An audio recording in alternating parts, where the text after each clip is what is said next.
রাজধানীর মোহাম্মদপুর এলাকায় আইনশৃঙ্খলা বাহিনীর সদস্যরা চেকপোস্ট অভিযান চালাচ্ছেন। আমরা দেখতে পাচ্ছি এই মুহূর্তে আইনশৃঙ্খলা বাহিনীর সদস্যরা সড়কের পাশেই ঠিক চেকপোস্ট বসিয়ে তল্লাশি কার্যক্রম পরিচালনা করছেন। মূলত মধ্যরাতে কেউ সাথে মাদক অথবা অবৈধ যে সকল অস্ত্র রয়েছে বা অবৈধ কিছু বহন করছেন কিনা সেগুলো কিন্তু এই মুহূর্তে তল্লাশি চালাচ্ছে মোহাম্মদপুর থানা পুলিশ। আমরা দেখতে পাচ্ছি মোহাম্মদপুরে আলোচিত এডিসি জুয়েল রানার নেতৃত্বে এই তল্লাশি কার্যক্রম অভিযান পরিচালনা করছে। ঠিক আছে, দেখেন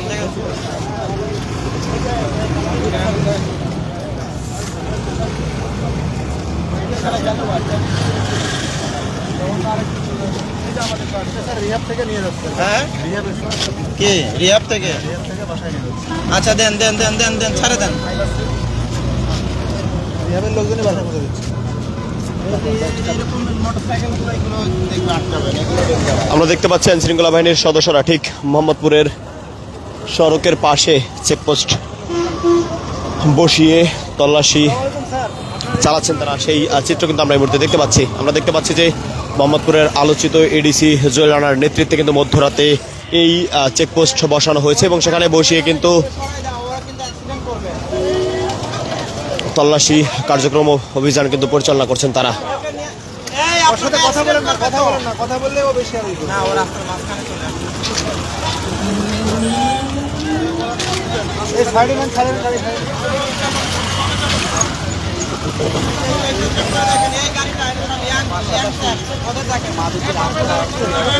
মূলত যেই এলাকাটিতে মোহাম্মদপুরের মাদকের আকড়া বলে পরিচিত সেই এলাকাটিতে কিন্তু এই চেকপোস্ট কার্যক্রম পরিচালনা করছেন তারা। আমরা দেখতে পাচ্ছি একে একে কিন্তু গাড়িগুলোকে থামানো হচ্ছে এবং সেগুলোকে থামিয়ে গাড়িতে যারা রয়েছেন তাদেরকে কিন্তু পুরো দেহ তল্লাশি চালাচ্ছেন। আমরা দেখতে পাচ্ছি যে গাড়ি থেকে কিন্তু একে একে সবাইকে নামানো হচ্ছে।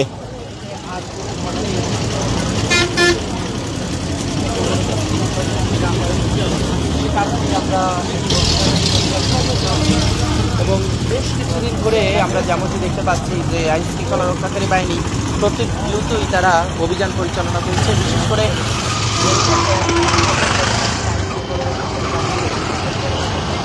বেশ কয়েকদিন আগে আমরা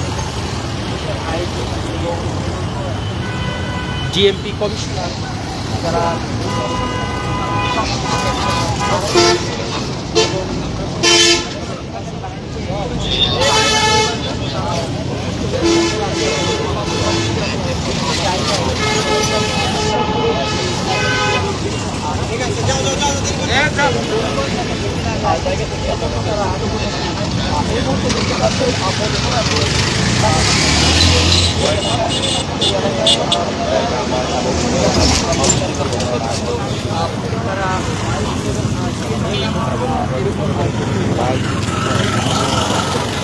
আমরা দেখতে পাচ্ছি যে শুধুমাত্র মোটরসাইকেলগুলোকে কিন্তু থামানো হচ্ছে এবং মোটরসাইকেলের পাশাপাশি সিএনজি এবং যে সকল যানবাহনগুলো রয়েছে সেগুলোকে থামিয়ে কিন্তু একে একে পুরো দেহ কিন্তু তল্লাশি চালাচ্ছেন আইনশৃঙ্খলা বাহিনীর সদস্যরা। মূলত সাথে তারা মাদক দ্রব্য এবং অবৈধ কোনো অস্ত্র এগুলোকে বহন করছে কিনা সেগুলোই কিন্তু মূলত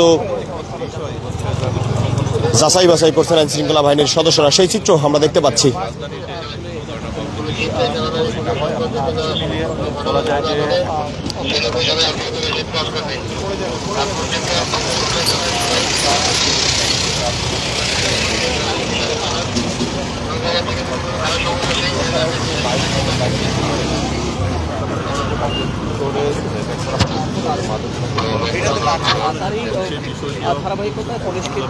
আইনশৃঙ্খলা বাহিনীর সদস্যরা ঠিক নির্বাচন পরবর্তী সময়টি যেটি রয়েছে সেই পুরো সময় জুড়ে কিন্তু আমরা দেখেছি যে পুরো ডিএমপির যতগুলো এলাকা রয়েছে প্রত্যেকটি এলাকায় এই ধরনের চেকপোস্ট কিন্তু তারা বসিয়েছেন। যেমন আজ থেকে ঠিক দুদিন আগেই গুলশানের বেশ কয়েকটি পরিত্যক্ত রিক্সা গ্যারেজও কিন্তু এই মাদক বিরোধী অভিযান তারা পরিচালনা করেছেন। আমরা দেখতে পাচ্ছি যে কথা বলছেন মোহাম্মদপুরের এডিসি জুয়েল রানা, তার সাথে এখন আমরা বারবার যেটা বলেছি যে মোহাম্মদপুরের এলাকায় প্রায় আপনার 20 লাখের মতো মানুষ বাস করে। তো সেই অনুপাতে আমাদের যদি ধরেন অন্তত জাতিসংঘের স্ট্যান্ডার্ড বা পার্শ্ববর্তী আশেপাশে বা বিশ্বের অন্যান্য দেশের পুলিশের সাথে তুলনা করি, শুধু মোহাম্মদপুরের জন্য পুলিশ লাগে প্রায় 2 থেকে 3 হাজার, আমাদের আছে মাত্র 250।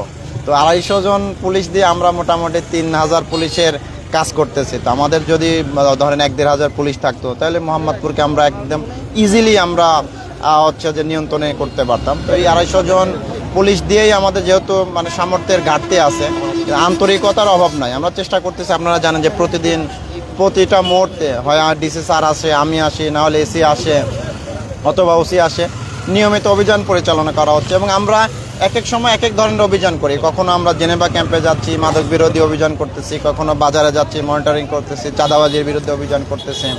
আজকে আমরা এই যে রাত্রিকালীন যে নিরাপত্তা, কারণ জানেন যে এই সময়গুলোতে মানুষজন হয়তো অফিসের কাজটা সেরে একটু বাসায় চলে যায়, এই সময়ে ছিনতাইকারীরা একটা সুযোগ নেয় যে এই সময়ে যদি পাড়ার মাঝখানে হঠাৎ করে পাওয়া যায়। তো এই কারণে আমরা ধরেন যে চেক করতেছি, এই জায়গাটা একটু সেনসিটিভ জায়গা। তো যারা মোটরসাইকেলে আসে বা আমাদের কাছে সন্দেহজনক মনে হচ্ছে, মানে চাকরি করতে করতে একটা অভিজ্ঞতা হয়ে গেছে, তো বোঝা যায় যে কোথায় কি পাওয়া যাবে। তো সেইটার ভিত্তিতে আমরা চেক করতেছি।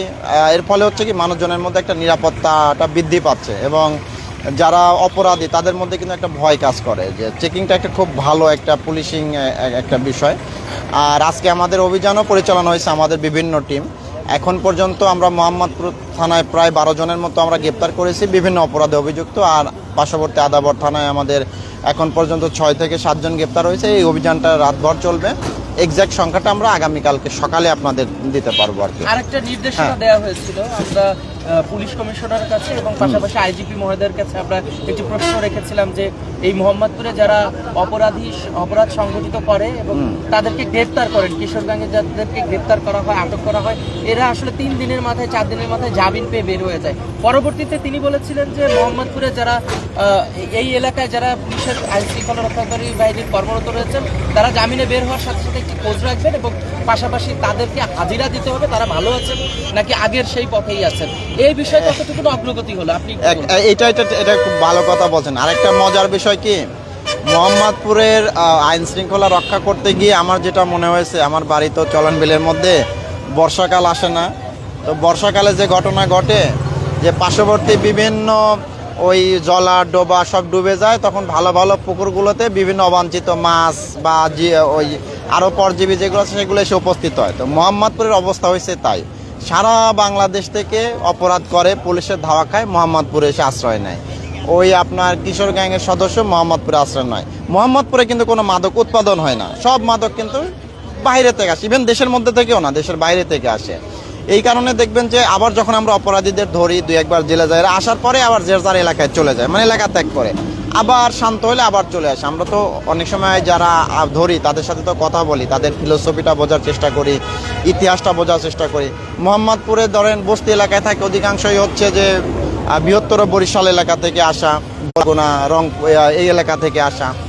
এরপরে হচ্ছে যে এরা দেখেন একটা অপরাধ এখানে করলে চলে যায় ওইখানে। আমরা তো অনেক সময় দেখেছেন না যে আমরা দূরে দূরে থেকে ওইসব এলাকা থেকে আসামি ধরে নিয়ে আসি, ফলে হচ্ছে যখনই একটা অপরাধ করে আমরা ধরে নিয়ে আসি, কোর্ট থেকে জামিন পাওয়ার পরে তারা কিছুদিন গা ঢাকা দিয়ে তাকে এলাকা ত্যাগ করে যায়। হ্যাঁ, ফলে হচ্ছে যে আবার আরেকটা গ্রুপ দাঁড় করায় যায়। তার একটা আপনাদের তো ডেমো দেখাইলাম, 8টা বাচ্চাকে দাঁড় করাইছিলাম না, আপনারা তো অনেকে ছিলেন, যে বয়স কত 7 বছর 8 বছর, 8 জন ঘুরতেছে, দৌড়াচ্ছে, ফেরাচ্ছে, এবং আমরা যখন প্রশ্ন করলাম দেখেন উল্টা আমাদের আরও চার্জ করে। তো এই যে এই বিষয়গুলো, এখন এই ছোটো বাচ্চাদের তো আমরা গ্রেপ্তারও করতে পারি না, সুযোগ আছে 8-9 বছরের বাচ্চা, কিন্তু তারা ডেঞ্জারাস।